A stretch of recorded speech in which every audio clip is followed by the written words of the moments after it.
ನಮಸ್ಕಾರ, ನೀವು ನೋಡ್ತಾ ಇದ್ದೀರಾ ನ್ಯೂಸ್ 18 ಕನ್ನಡ. Big breaking. ನಾನು ನವಿತಾ ಜೈನ್. ಗೃಹಲಕ್ಷ್ಮಿ ಗೃಹ ಜ್ಯೋತಿಗೆ ಆಪರೇಷನ್ ಫಿಕ್ಸ್. ಫಲಾನುಭವಿಗಳು ಕೊಡಬೇಕಾದ ದಾಖಲೆಗಳು ಏನು? ಶಕ್ತಿಯ ಸಂಕಟ ಬೀಳುತ್ತಾ ಟಿಕೆಟ್ ದರ ಬರೆ. Operation guarantee.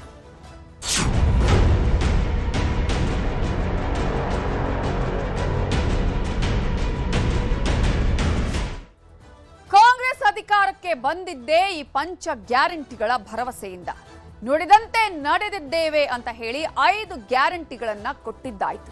ಆದರೆ ಯಾವಾಗ ಈ ಗ್ಯಾರಂಟಿ ಯೋಜನೆಗಳಲ್ಲಿ, ಪ್ರಮುಖವಾಗಿ ಗೃಹ ಜ್ಯೋತಿ, ಗೃಹ ಲಕ್ಷ್ಮಿಯಲ್ಲಿ ಅನರ್ಹರಿಗೂ ಈ ಯೋಜನೆಗಳಲ್ಲಿ ಹೋಗುತ್ತೆ ಫಲಾನುಭವಿಗಳು ಅಂತ ಗೊತ್ತಾಯ್ತು, ಅದನ್ನ ತಡೆಯೋದಕ್ಕೆ ಹೊಸ ಅರ್ಜಿ ಹಾಕಿ ಅಂತ ಸರ್ಕಾರ ಹೇಳುವ ಪ್ರಯತ್ನ ಮಾಡ್ತು. ಆದರೆ ಇದಕ್ಕೆ ಭಾರಿ ವಿರೋಧ ವ್ಯಕ್ತ ಆಯಿತು. ವಿಪಕ್ಷಗಳು ಕೂಡ ಇದನ್ನ ಬಹಳ ಜೋರಾಗಿ ಟೀಕೆ ಮಾಡಿದ್ವು.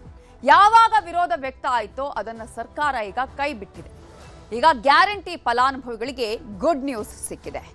ಅರ್ಜಿ ಹಾಕಂಗಿಲ್ಲ, ಇರುವಂತಹ ದಾಖಲೆಗಳಲ್ಲೇ ಅರ್ಹರಿಗೆ ಈ ಗ್ಯಾರಂಟಿ ಸ್ಕೀಮ್ಗಳು ಸಿಗುತ್ತೆ.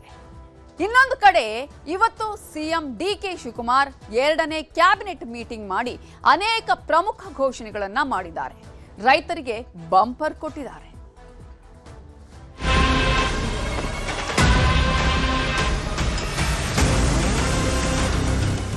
ಮೊದಲ ಅದು ಬರ್ತಿತ್ತಲ್ವಾ, ಅದು ಹಂಗೆ ರನ್ನಿಂಗ್ ಅಲ್ಲಿ ಇದ್ರೆ ಅದು ಒಂಥರ ಚೆನ್ನಾಗಿರ್ತಿತ್ತು. ಆದ್ರ ಇಷ್ಟೆಲ್ಲ ಡಾಕ್ಯುಮೆಂಟ್ಸ್ ಹೊಂದ್ಸಂದ್ರ ಆಗಂಗಿಲ್ಲ ಯಾರಿಗೆ. ಮೊದ್ಲು ಏನದ ಅದನ್ನೇ ಕಂಟಿನ್ಯೂಸ್ ಮಾಡಿದ್ರೆ ಎಲ್ಲರಿಗೂ ಅನುಕೂಲ ಆಗ್ತೈತಿ. ಗ್ಯಾರಂಟಿ ಯೋಜನೆಗಳು ಕಾಂಗ್ರೆಸ್ನ ಮಹತ್ವಾಕಾಂಕ್ಷಿ ಯೋಜನೆಗಳು. ಈ ಮಾಡೆಲ್ ರಾಜ್ಯ ಮಾತ್ರವಲ್ಲ, ಇಡೀ ದೇಶದಾದ್ಯಂತ ಫೇಮಸ್ ಆಗಿದ್ದಾಯ್ತು. ಇದೇ ಮಾಡೆಲ್ ಅನ್ನ ವಿರೋಧಿಸುತ್ತಲೇ ಕಾಂಗ್ರೆಸ್ ಎದುರಾಡಿ ಬಿಜೆಪಿ ಕೂಡ ತಮ್ಮ ಪ್ರಣಾಳಿಕೆಯಲ್ಲಿ ಅಳವಡಿಸಿಕೊಂಡಿತ್ತು. ಅದರಲ್ಲೂ ಗೃಹಲಕ್ಷ್ಮಿ ಗ್ಯಾರಂಟಿಯ ಮೂಲಕ ಕೋಟಿ ಕೋಟಿ ಮಹಿಳೆಯರು ಮಾಸಿಕ 2,000 ರೂಪಾಯಿ ಪಡೆಯುತ್ತಿದ್ರು. ಇದು ಸರಕಾರದ ಖಜಾನೆ ಮೇಲೂ ಭಾರೀ ಪರಿಣಾಮ ಬೀರಿತ್ತು. ಸದ್ಯ ಇದರ ಪರಿಷ್ಕರಣೆಯಾಗುತ್ತಿದೆ. ಗೃಹಲಕ್ಷ್ಮಿ ಗೃಹ ಜ್ಯೋತಿ ಗ್ಯಾರಂಟಿ ಪರಿಷ್ಕರಣೆ ಪ್ಲಾನ್.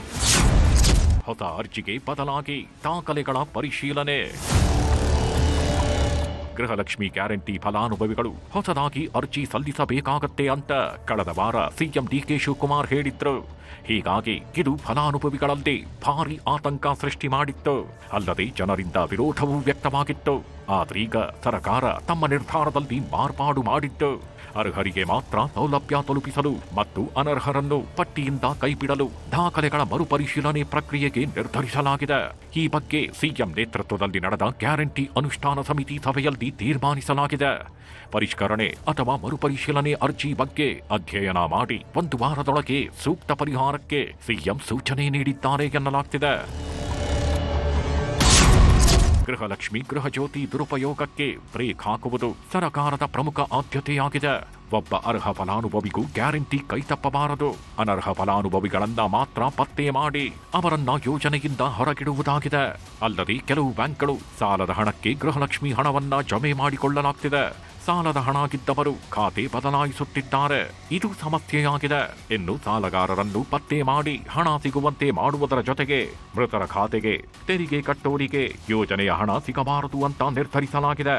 ಕರ್ನಾಟಕದ ವೋಟರ್ ಐಡಿ ಇದ್ದವರಿಗಷ್ಟೇ ಗ್ಯಾರಂಟಿ ತಲುಪುವಂತೆ ಮಾಡಿ ರಾಜ್ಯದವರಲ್ಲದವರನ್ನ ಯೋಜನೆಯಿಂದ ಹೊರಗಿಡುವುದು ಪರಿಷ್ಕರಣೆಯ ಪ್ರಮುಖ ಉದ್ದೇಶವಾಗಿದೆ. ಇನ್ನು ಸರ್ಕಾರದ ಈ ಪರಿಷ್ಕರಣೆ ಪ್ಲಾನ್ನಿಂದ ಆರ್ಥಿಕ ಹೊರೆ ತಗ್ಗಿಸುವ ಉದ್ದೇಶವಿಲ್ಲ ಅಂತ ಹೇಳಲು ಸಾಧ್ಯವಿಲ್ಲ. ಆದರೆ ಈ ನಿರ್ಧಾರ ಕೋಟ್ಯಾಂತರ ಫಲಾನುಭವಿಗಳಲ್ಲಿ ಆತಂಕ ಸೃಷ್ಟಿ ಮಾಡಿದೆ. ಎಲ್ಲಿ ತಮ್ಮನ್ನ ಯೋಜನೆಯಿಂದ ಕೈಬಿಡುತ್ತಾರೋ ಅನ್ನೋ ಗೊಂದಲ ಸೃಷ್ಟಿಯಾಗಿದೆ. ಕಳೆದ 2-3 ತಿಂಗಳಿಂದ ಗೃಹಲಕ್ಷ್ಮಿ ಹಣ ಬರ್ತಿಲ್ಲ. ಸಿದ್ದರಾಮಯ್ಯ ಸಿಎಂ ಆಗಿದ್ದಾಗ ಎಲ್ಲರಿಗೂ ಗೃಹಲಕ್ಷ್ಮಿ ಕೊಟ್ಟಂಗೆ ಈಗಲೂ ಕೊಡಿ ಅಂತಿದ್ದಾರೆ ಗೃಹಲಕ್ಷ್ಮಿಯರು. ಈಗ ಮೊದಲ ಅದು ಬರ್ತಿತ್ತಲ್ವಾ, ಅದು ಹಂಗೆ ರನ್ನಿಂಗ್ ಅಲ್ಲಿ ಇದ್ರೆ ಅದು ಒಂಥರ ಚೆನ್ನಾಗಿರ್ತಿತ್ತು. ಮತ್ತೆ ಎಳೆದಾಡ್ಬೇಕು ಅಷ್ಟೇ. ಸಮಸ್ಯೆಗಳು ಕೆಲ್ಸಗಳಿಗೆ ಹೋಗ್ತೀವಿ, ಎಷ್ಟೊತ್ತು ಬರ್ತೀವಿ ಗೊತ್ತಾಗಲ್ಲ. ಅದು ತಗೊಂಡೋಗಿ ನಿಂತ್ಕೋಬೇಕು. ಇವು ತುಂಬಾ ಹಿಂಸೆ ಆಗುತ್ತೆ ಸರ್. ಹೊಸ್ದಾಗ್ ಮಾಡೋದೇನ್ ಬೇಡಿ ಸರ್. ಹೊಸ್ದಾಗ್ ಎದ್ರಗೋಸ್ಕರ ಮಾಡ್ಬೇಕು? 5 ವರ್ಷ ಏನ್ ಹೇಳಿದ್ರೆ 5 ವರ್ಷ ಏನ್ ನಡೆದ ಅದೇ ಮಾಡ್ಲಿ. ಅದಕ್ ಬಿಟ್ಟು ಏನ್ ಬೇಕಾಗಿಲ್ಲ. ಹೊಸ್ದಾಗ್ ಕಾನೂನು ಈಗ DKC ಹೊಸ್ದಾಗ್ ಬಂದ ಹೊಸ್ದಾಗ್ ಮಾಡ್ಬೇಕಂತೇನಿಲ್ಲ, ರೂಲ್ಸ್ ಏನಿಲ್ಲಲ್ಲ. ಸಿದ್ದರಾಮಯ್ಯ ಏನ್ ಮಾಡೋಣ 5 ವರ್ಷ ತನ ಅದೇ ಮಾಡ್ಲಿ ಕಂಟಿನ್ಯೂ. ಹಿಂಗೆ ಹೆಂಗ್ ಬರ್ತಿತ್ತು ಹಂಗೆ ಕೊಡಿ ಅನ್ನೋದು. ಅಂತೂ ನಮ್ಗೇನು ದುಡ್ಡು ಇಲ್ಲ ಕಾಸು ಇಲ್ಲ ಕಣಪ್ಪ. ನಮ್ಗೆ ನಮ್ಮ ತಿಂಗಳಿಗೆ 5 ವರ್ಷ ಆಯ್ತು. ಈಗ ಗೊತ್ತಾಯ್ತು, ಈಗ ಬರೋದು ನಿಂತೋಗೋದು ಅದಷ್ಟೇ. ಗೃಹಲಕ್ಷ್ಮಿಯರು ಆತಂಕ ಪಡುತ್ತಿದ್ರೆ ಸಿಎಂ ಮಾತ್ರ ಅರ್ಹ ಫಲಾನುಭವಿಗಳಿಗೆ ಯಾವುದೇ ಸಮಸ್ಯೆಯಾಗಲ್ಲ, ಯಾರು ಆತಂಕ ಪಡುವ ಅಗತ್ಯವಿಲ್ಲ ಅಂತ ಹೇಳ್ತಿದ್ದಾರೆ. ಗ್ಯಾರಂಟಿ ಯೋಜನೆಗಳಿಗೆ ಹೊಸ ಅರ್ಜಿ ಸಲ್ಲಿಸಬೇಕಾಗಿಲ್ಲ. ಫಲಾನುಭವಿಗಳ ದಾಖಲೆಗಳ ಮರುಪರಿಶೀಲನೆ ಮಾತ್ರ ನಡೆಯಲಿದೆ. ಮರುಪರಿಶೀಲನೆ ಅರ್ಜಿ ಬಳಿಕ ಮನೆ ಮನೆ ಸರ್ವೆ ನಡೆಸಲಾಗುವುದು. ಕೆವೈಸಿ ಮಾದರಿಯಲ್ಲಿ ಗ್ಯಾರಂಟಿಗಳ ಮರುಪರಿಶೀಲನೆ ನಡೆಸಲು ಪ್ಲಾನ್ ರೂಪಿಸಲಾಗಿದೆ. ಗೃಹಲಕ್ಷ್ಮಿಯರು ಮೊಬೈಲ್ ನಂಬರ್ ಖಚಿತಪಡಿಸಬೇಕು, ಅಲ್ಲದೆ ಅವರ ಪತಿಯ ಫೋನ್ ನಂಬರ್ ಕೊಡಬೇಕು. ಹಣ ಖಾತೆಗೆ ಬಂದ್ರೆ ಮೊಬೈಲ್ಗೆ ಮೆಸೇಜ್ ಹೋಗಬೇಕು. ಹಣ ತಲುಪಿದ್ರೆ ವಾಯ್ಸ್ ಮೆಸೇಜ್ ಮೂಲಕ ದೃಢಪಡಿಸಿಕೊಳ್ಳುವ ಪ್ಲಾನ್ ಮಾಡಲಾಗಿದೆ. ಇದೇ ಮಾದರಿಯಲ್ಲಿ ಗೃಹಜ್ಯೋತಿ ಗ್ಯಾರಂಟಿಯನ್ನು ಕೂಡ ಪರಿಷ್ಕರಣೆ ನಡೆಸುವ ಪ್ಲಾನ್ನಲ್ಲಿದ್ದಾರೆ. ಸರ್ಕಾರ ಗೊಂದಲಗಳನ್ನು ಸೃಷ್ಟಿ ಮಾಡುತ್ತೆ ವಿನ ಜನಗಳಿಗೆ ಅವರಿಗೆ ಆದಂಥ ಅನುಕೂಲತೆಗಳನ್ನು ಮಾಡಿಕೊಡ್ತಾ ಇಲ್ಲ. ಸೊ ಸರ್ಕಾರ ಈ ಗೊಂದಲಗಳನ್ನು ಸೃಷ್ಟಿ ಮಾಡೋದನ್ನು ಕಡಿಮೆ ಮಾಡಬೇಕು. ಸೊ ಏನು ಮೊದಲಾಗಿ ನಡೀತಾ ಇತ್ತೋ ಅದೇ ಪ್ರೊಸೀಜರಲ್ಲಿ ನಡೆದ್ರೆ ಜನಗಳಿಗೆ ಒಳ್ಳೇದಾಗುತ್ತೆ. ಇಂಥ ಗೊಂದಲಗಳಿಂದ ಜನಸಾಮಾನ್ಯರಿಗೆ ದಿನನಿತ್ಯ ಆಗುವಂಥ ಕಷ್ಟಗಳನ್ನು ತಪ್ಪಿಸ್ಬೇಕು. ಸಿದ್ದರಾಮಯ್ಯ ಸರ್ಕಾರ ಇದ್ದಾಗ ನಮ್ಗೇನು ಅನುಕೂಲ ಇತ್ತು, ಅವ್ರು 3 ವರ್ಷ ತನಕ ಕೊಟ್ಟಾರ, ಅದರಿಂದ ನಮ್ಗೇನು ಇದು ಆಗಿದ್ದಿಲ್ಲ. ಆದ್ರೆ ಇವರು DK ಅವ್ರು ಬಂದಾಗಿಂದ ಅವ್ರು ಮತ್ತಿದು ಇದ್ದವ್ರದ್ದು ಕೊಡ್ಲಿ, ಸತ್ತವ್ರದ್ದು ತೆಗಿಲಿ, ನಂಗೆ ಅದು ಒಪ್ಪಿಗೆ ಐತಿ, ಇಲ್ಲ ಅಂತಲ್ಲ. ಆದ್ರೆ ಇಷ್ಟೆಲ್ಲ ಡಾಕ್ಯುಮೆಂಟ್ಸ್ ಹೊಂದ್ಸಂದ್ರೆ ಆಗಂಗಿಲ್ಲ ಯಾರಿಗೆ. ಮೊದ್ಲು ಏನದಾವ ಅದನ್ನೇ ಕಂಟಿನ್ಯೂಸ್ ಮಾಡಿದ್ರೆ ಎಲ್ಲರಿಗೂ ಅನುಕೂಲ ಆಗ್ತೈತಿ. ಆಮೇಲೆ ವೋಟರ್ ID ಇವೆಲ್ಲ ಕೇಳಿದ್ರೆ ಕೊಡ್ತೇವೆ. ಆಮೇಲೆ ರವಾಸಿ ತಗೊಂಬ ಅದು ತಗೊಂಬ ಅಂದ್ರೆ ನಮ್ಗೆ ಆಗೋದಿಲ್ಲ. ಲಕ್ಷ್ಮಿ ಗೃಹ ಜ್ಯೋತಿಯನ್ನ ಭಾಳ ಅನುಕೂಲ ಮಾಡಿಕೊಟ್ಟೈತಿ. ಇನ್ನೆಲ್ಲರೂ ಫಲಾನುಭವಿಗಳು ಅನುಭವಿಸ್ಯಾರ. ಅದೇ ರೀತಿ ಮುಂದುವರ್ಸ್ಕೊಂಡು ಹೋರಿ. ನೀವು 12 ರೀತಿ ಕಾನೂನುಗಳನ್ನು ತಂದು 10 ಡಾಕ್ಯುಮೆಂಟ್ಸ್ನು ಒದಗಿಸ್ಕೊಡ ಅಂದ್ರೆ ಜನಸಾಮಾನ್ಯರಿಗೆ ಭಾಳ ತೊಂದರೆ ಆಗ್ತೈತಿ. ಪರಿಷ್ಕರಣೆ ನೆಪದಲ್ಲಿ ಗ್ಯಾರಂಟಿ ನಿಲ್ಲಿಸೋ ಪ್ಲಾನ್. ಸರ್ಕಾರದ ನಿರ್ಧಾರಕ್ಕೆ ಬಿಜೆಪಿ ನಾಯಕರ ಆಕ್ಷೇಪ. ಇನ್ನು ಗ್ಯಾರಂಟಿಗಳ ಪರಿಷ್ಕರಣೆ ನಿರ್ಧಾರಕ್ಕೆ ಬಿಜೆಪಿ ಆಕ್ಷೇಪ ವ್ಯಕ್ತಪಡಿಸಿದೆ. ಪರಿಷ್ಕರಣೆ ನೆಪದಲ್ಲಿ ಗ್ಯಾರಂಟಿ ನಿಲ್ಲಿಸೋ ಹುನ್ನಾರವಿರಬಹುದು ಅಂತೆಲ್ಲ ಕಿಡಿಕಾರಿದ್ದಾರೆ. ಇನ್ನು ಈ ಬಗ್ಗೆ ಮಾತಾಡಿರೋ ಮಾಜಿ DCM ಡಾಕ್ಟರ್ ಅಶ್ವಥ್ ನಾರಾಯಣ್, ಎಲ್ಲರಿಗೂ ಕೊಡೋದಾಗಿ ಹೇಳಿದ ಮೇಲೆ ಎಲ್ಲರಿಗೂ ಕೊಡ್ಲಿ ಅಂದ್ರು. ಮಾಡ್ಲಿ, ಯಾವಾಗ್ಲೂ ಮರುಪರಿಶೀಲನೆ ಆಗ್ತಾ ಇರ್ಬೇಕು. ಯಾಕಂದ್ರೆ ದುರ್ಬಳಕೆಗಳು ಆಗಿಂದಾಗೆ ದುರ್ಬಳಕೆಗಳು ಆಗ್ತಿರತ್ತೆ, ಪರಿಶೀಲನೆ ಮಾಡಬೇಕು. ಆದರೆ ಏಕಾಏಕಿ ನಿಲ್ಲಿಸ್ಬಿಡೋದು, ನಿಲ್ಲಿಸಿ ಕೊಡುವಂಥದ್ದು ಇದಾಗಬಾರ್ದು. ಅದು ಈ ಸುಧಾರಣೆಗಳು ಪರಿಶೀಲನೆ ಮಾಡುವಂಥದ್ದು ಕೊಡ್ತಾನೆ ಜೊತೆಲೇ ಮಾಡ್ಬೋದು, ಜೊತೆಲೇ ಮಾಡ್ತಾ ಹೋಗ್ಬೋದು. ಇವ್ರಿಗೇನು ಅಂದ್ರೆ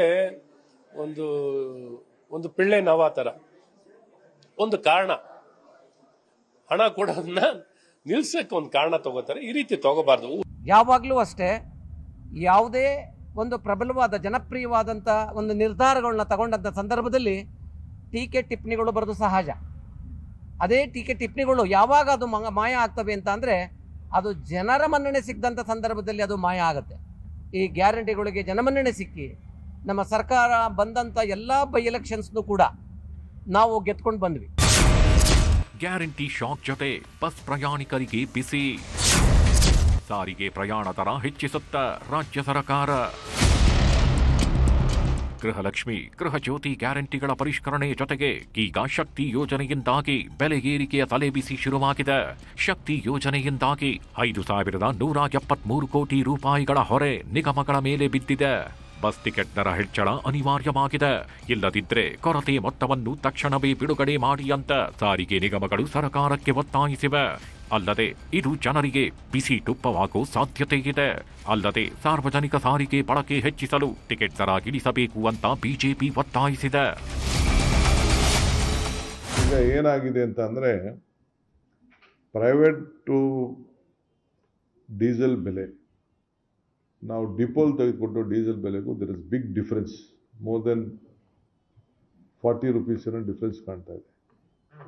ಇದು ಗಾಬರಿ ಆಗೋಂಥ ನಂಬರ್ಸ್ ಇದೆ. ಅವ್ರದ್ದು ಪ್ರಸ್ತಾವನೆ ನನಗೆ ಕೊಟ್ಟಿದ್ದಾರೆ.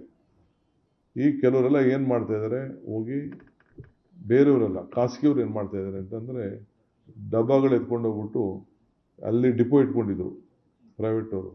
ಅದು ಬಿಟ್ಬಿಟ್ಟು ಡಬ್ಬಗಳು ಎತ್ಕೊಂಡೋಗಿ ಪಬ್ಲಿಕ್ ಇಲ್ಲಿ ಮಾಮೂಲಿ ರೆಗ್ಯುಲರ್ ಡೀಸೆಲ್ ಹಾಕ್ಸ್ಕೊಳ್ತಾ ಇದ್ದಾರೆ. ಇವೆಲ್ಲ ಇದೆ.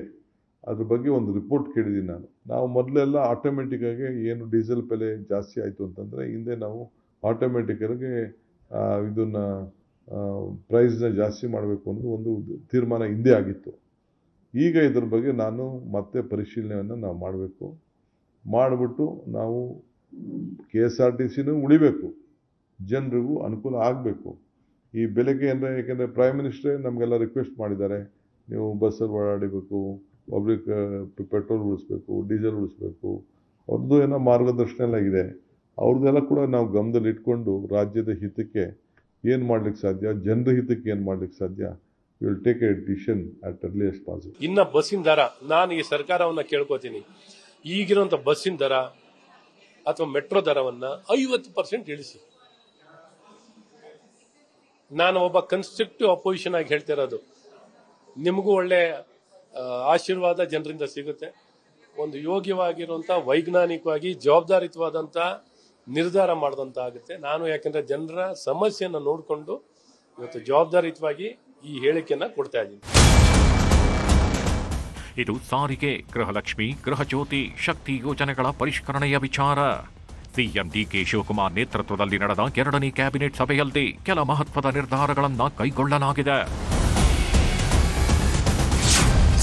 ಜನರ ಸಮಸ್ಯೆಗಳಿಗೆ ಸ್ಪಂದಿಸಲು ಪ್ರಜಾಸೇವೆ ಇಲಾಖೆಯನ್ನ ಸೃಷ್ಟಿಸಿ ಪ್ರತ್ಯೇಕ ಸಚಿವಾಲಯಕ್ಕೆ ನಿರ್ಧಾರ ಮಾಡಲಾಗಿದೆ. ಹಳ್ಳಿಗಳಲ್ಲಿನ ರೇಷ್ಮೆ ಮನೆಗಳಿಗೆ ವಿದ್ಯುತ್ ವಿನಾಯಿತಿ ಘೋಷಣೆ ಮಾಡಲಾಗಿದೆ. ಜೊತೆಗೆ ಹೈನುಗಾರಿಕೆ, ದನದ ಕೊಟ್ಟಿಗೆಗಳಿಗೆ ವಿದ್ಯುತ್ ವಿನಾಯಿತಿ ನೀಡುವ ನಿರ್ಣಯ ಕೈಗೊಳ್ಳಲಾಗಿದೆ. ಇನ್ನು ದೆಹಲಿಯಲ್ಲಿ 4ನೇ ಕರ್ನಾಟಕ ಭವನ ನಿರ್ಮಿಸಿ ಅಲ್ಲಿ ರಾಜ್ಯದ UPSC ವಿದ್ಯಾರ್ಥಿಗಳಿಗೆ ವ್ಯವಸ್ಥೆ ಮಾಡುವ ಬಗ್ಗೆ ನಿರ್ಧಾರ ಮಾಡಿದ್ದಾರೆ. ಯಾದಗಿರಿಯಲ್ಲಿ ಹೊಸ ಸೂಪರ್ ಸ್ಪೆಷಾಲಿಟಿ ಆಸ್ಪತ್ರೆ ನಿರ್ಮಾಣಕ್ಕೆ ನಿರ್ಧರಿಸಲಾಗಿದೆ. ಇನ್ನು ನಗರ ಭಾಗದಲ್ಲಿ ಪೂರ್ಣಗೊಂಡ ಕಟ್ಟಡಗಳಿಗೆ 15 ದಿನದಲ್ಲಿ ವಿದ್ಯುತ್, ನೀರಿನ ಸಂಪರ್ಕ ಕಲ್ಪಿಸುವ ಬಗ್ಗೆ ನಿರ್ಣಯ ಕೈಗೊಳ್ಳಲಾಯಿತು. ಇನ್ನು ಸಂಡೂರಿನಲ್ಲಿ ಸುಸಜ್ಜಿತ ಬಸ್ ನಿಲ್ದಾಣದ ನಿರ್ಮಾಣ, 625 ಹೊಸ ಬಸ್ಗಳ ಖರೀದಿ, 11 ನಗರಗಳಲ್ಲಿ ಎಲೆಕ್ಟ್ರಿಕ್ ಬಸ್ ಡಿಪೋ ಸ್ಥಾಪಿಸುವ ಬಗ್ಗೆ ಮಹತ್ವದ ನಿರ್ಧಾರ ಕೈಗೊಳ್ಳಲಾಗಿದೆ. ಈ ಗವರ್ನೆನ್ಸು ಸಕಾಲ ಎಲ್ಲ ಇಲಾಖೆಗಳು ಯಾವುದೇ ಆಗಲಿ ಪಬ್ಲಿಕ್ ಗ್ರೀವೆನ್ಸಸ್ ಏನಿದೆ, ನಮಗೆ ಜನರ ಹಿತ ಭಾಳ ಇಂಪಾರ್ಟೆಂಟು. ಅವರ ಭಾವನೆಗಳನ್ನು ತಿಳ್ಕೊಳ್ಳೋಕೆ ಇಂಪಾರ್ಟೆಂಟು. ನಾವ್ಯಾರು ಇಲ್ಲಿ ಸರ್ವಜ್ಞರಲ್ಲ, ನಮ್ಮ ಅಧಿಕಾರಿಗಳು ಸರ್ವಜ್ಞರಲ್ಲ. ಆದರೆ ಜನರಲ್ಲಿ ಅನೇಕ ಸಮಸ್ಯೆಗಳು ಬರ್ತದೆ. ನೀವು ಕೂಡ ಮಾಧ್ಯಮದವರು ಕೂಡ ಕೆಲವು ಒಳ್ಳೊಳ್ಳೆ ವಿಚಾರಗಳನ್ನು ಜನರಿಗೆ ತಿಳಿಸ್ತಾ ಇದ್ದೀರಿ.